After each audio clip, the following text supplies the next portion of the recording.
Say what you wanna say to me now. I wanna wake up with you in the morning. Show me there's nothing fake to me now.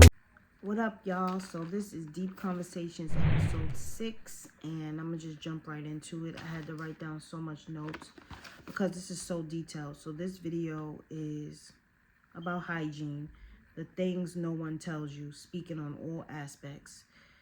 There is no age limit to who this video can help, and it is a must-watch video. So don't go nowhere.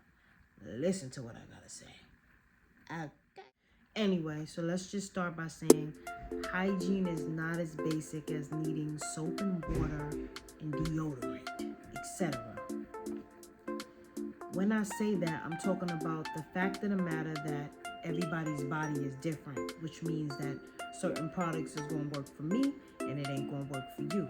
So now it is your job to decide and of course test it out, because the only way you know, even from the first product you use, is by using it, right? It doesn't work, you use something else. Or it could be an issue where a product might give you a rash or anything like that. So it could be different reasons, but it's just not as basic as when you tell your kids, yo, you better wash your ass, need soap, need water, need deodorant. It's not that simple. You have to talk to them about what is comfortable for their body and what is working for their body. You understand?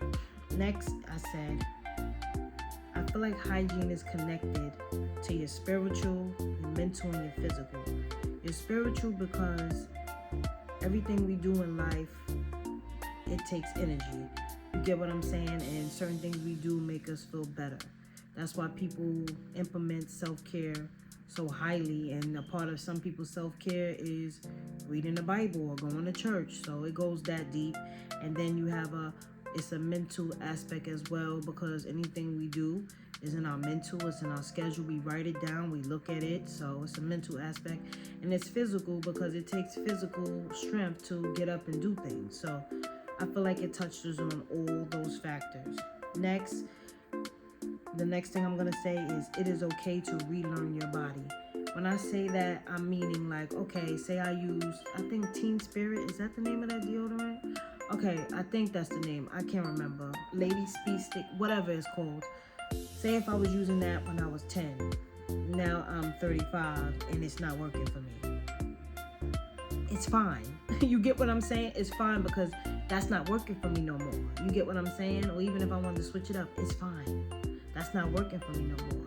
It is not stopping me from sweating. Now I smell like a pig. That is not working for me. It kept the sweat down when I was younger, and it's not working now. So I have to switch it.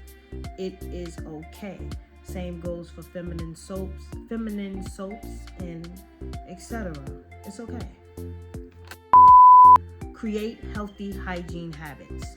So creating these habits will keep you in a routine of feeling good, feeling clean, and taking care of yourself. So if you implement this with your kids, for parents out there, then of course, as parents do out there, which I know parents do, but you know, this is what can carry them through what they get used to and how they live their life. Because I notice a lot of things I teach my daughter, I see her doing repetitively. Like, you know, she always know that, you know, I'm not the cleanest person in the world as far as, everything is always spotless, but you know, I clean a lot. You know, I clean up, minimal cleanup every day or whatever, and I put things back as I use them. So she kind of has a habit. If she see me take something out, you know, she's so used to stuff being where it's supposed to be that she'll put it back before I'm done using it. So that was just an example. I don't know if it was a good one, but you create those habits for them, and that's what they'll continue. The next one is hygiene is what we eat. Hygiene is what we eat, okay? Hygiene, you know, they say a lot of times that meat and stuff like that can causes people's body to, meat is a lot to process, so that can affect your body as well. I feel like people's bodies are obviously more pure when they're eating natural things and you're not even eating meat. But if you are eating meat, it is what it is, because I eat meat. But you know, drink water, all of those things, and take care of yourself, because hygiene is also what we eat as well. So that's the thing. But to my older audience, hygiene is also with who you're with. Because now what they eat and how they take care of themselves, and then if you got a cheater, that's a whole nother situation.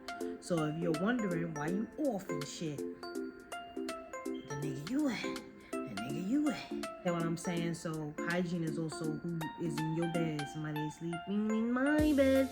Who is in your bed? So yeah. Other one about hygiene, you need to make sure you're rotating those washcloths, toothbrush, towels very often. You understand what I'm saying?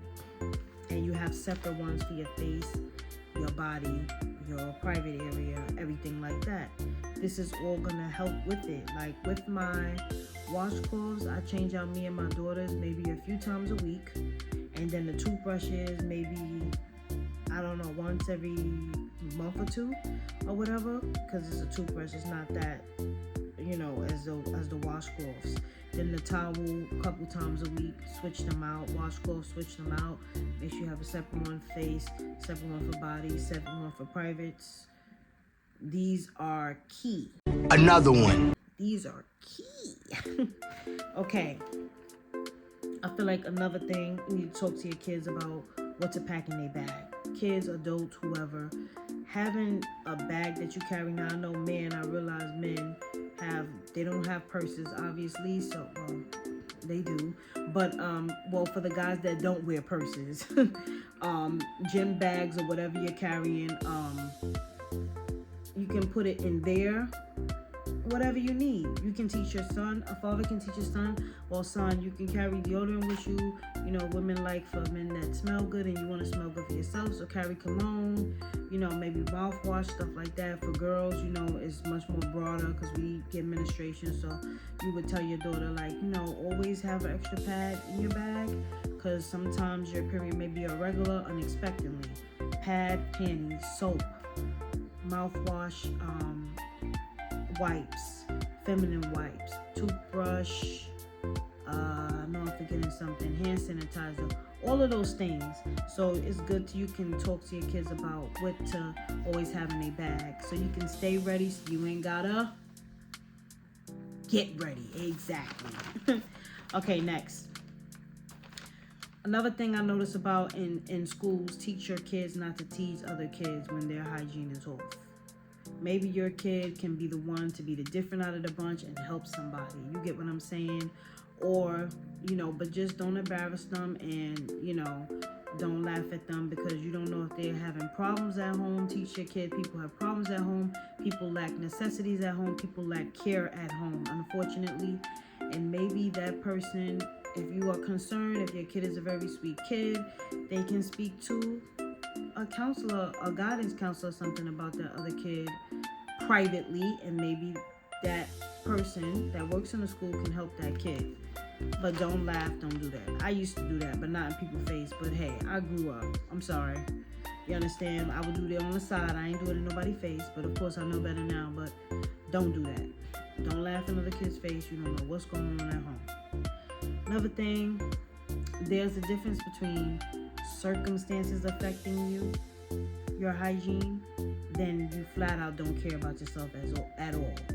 And when I say circumstances, I mean the person you with. Are they compromising your hygiene, your body health? Do you get it? Then it's like, okay. Are you using a product that doesn't work for you? Switch it. Are you depressed and you're not getting your self-care in? So those are little aspects. So it's not just, oh, well, you dirty. You get what I'm saying? Because it's not like it has to be put out there like you have to feel dirty, because you know that you like to clean, you know you like to wash, you know you keep yourself together.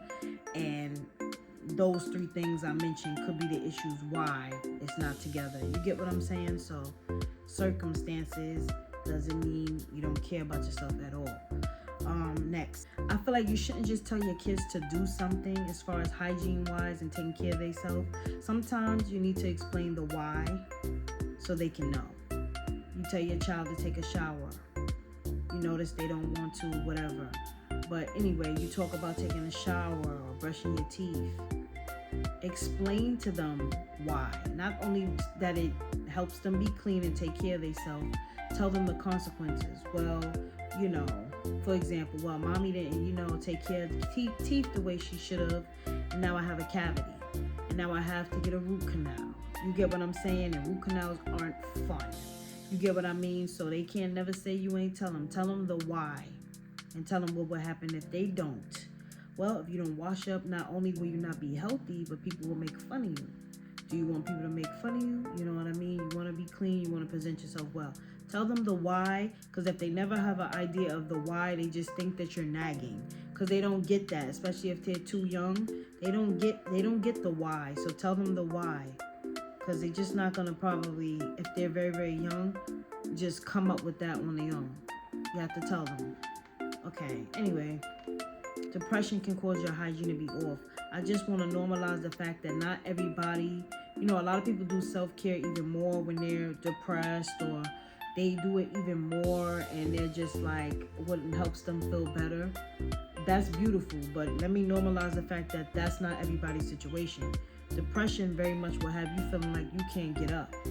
You understand what I'm saying? So it can throw off your hygiene, yeah, because you're not getting up and doing what you need to do for yourself. People don't know real depression until they've been in it, and it has everything feels like a hard ass task because you are depressed. Next, I said step into your gratefulness. When I say step into your gratefulness, this is connected to hygiene because you want to step into the fact that you have water, you have soap, you have a home over your head. Step into your gratefulness. And that will be in the moment of realizing that, you know what, I have the necessities to be able to take care of myself. Some people don't have that. So step into your gratefulness. Hygiene is connected to your living space as well. For example, the pillow you sleep on. Just for example, the pillowcase. That affects your skincare. Your pillowcase. If you're not changing your pillowcase as often, you can notice that your skin is starting to get bumpy. It's good to switch those out when you need to, because that's what your face is going on. So that's a prime example of hygiene is affected by your living space. Okay. Also, doctor visits should be regular. They should be regular. And I'm saying this, and I need to go to the doctor because I'm not on point with my appointments right now in life because I got a lot of shit going on. But yes, doctor visits should be regular. People, especially black people, tend to go to the doctor just when we feel sick. No. For women, GYN, I think men have to get prostate exam. What is that exam for? Whatever. Men, y'all gotta go to the doctor too, okay? Not just for the STD reasons, but y'all need to go to the doctor too to make sure y'all good. Normalize just going to the doctor and having regular checking appointments, whatever the time frame's supposed to be, every 6 months or whatever. Normalize doing that, not just when you're sick, so you can always be on point. And even though I am not, how do you say? I'm not on point this year because I'm very late with appointments because I have to get my daughter's appointments out the way. But I was very much scheduled good. Like, that's how I was doing. Like, my shit was scheduled. Don't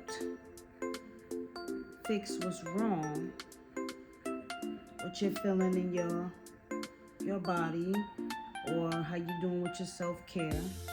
I feel like mentally, what would help you is to get a therapist. Or unless you really have a trusted person to talk through, so you can sort through deeper issues, so you can have have a great way to balance what you need to do for yourself, because it is so easy to slip off of your self-care, self-love on a deeper tip, because of things that you have going on. So it's always good to get help with getting back on track on what you know that you want to do anyway for yourself, because you know deep down you deserve it. So these are my last closing points.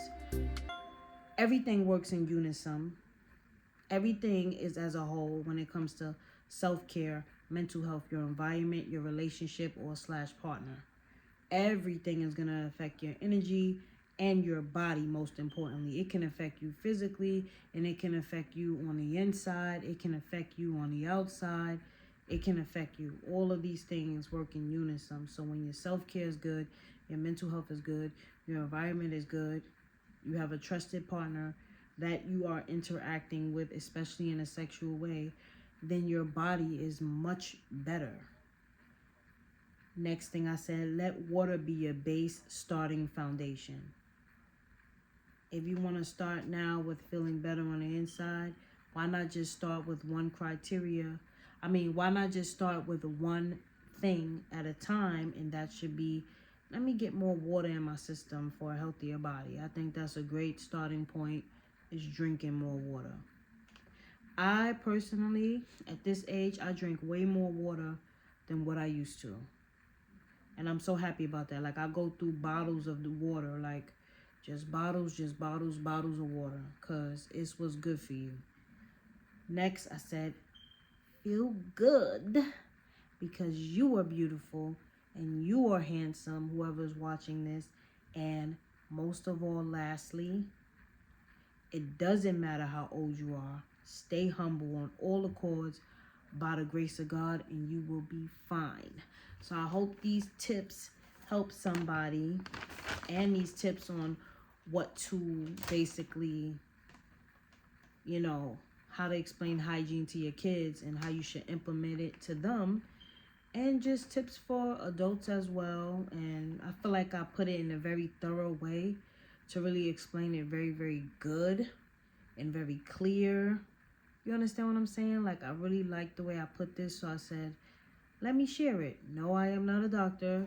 Clearly, you don't have to take my advice, but hopefully whoever's watching, you get where I'm coming from, and it helps you, because I really took my time to write down all of this stuff, because I feel like hygiene is not black and white. People just say, a lot of people, the basic thing, wash up, use deodorant. No, it's so much more issues to hygiene and self-care and mental health, and taking your time with loving yourself, so that all of this stuff come in circles, and just being grateful to God too, that you have the opportunity to wake up and take care of yourself and love yourself. I feel like it's such a deeper scale, so that's why I wanted to do this video. But I hope y'all enjoyed.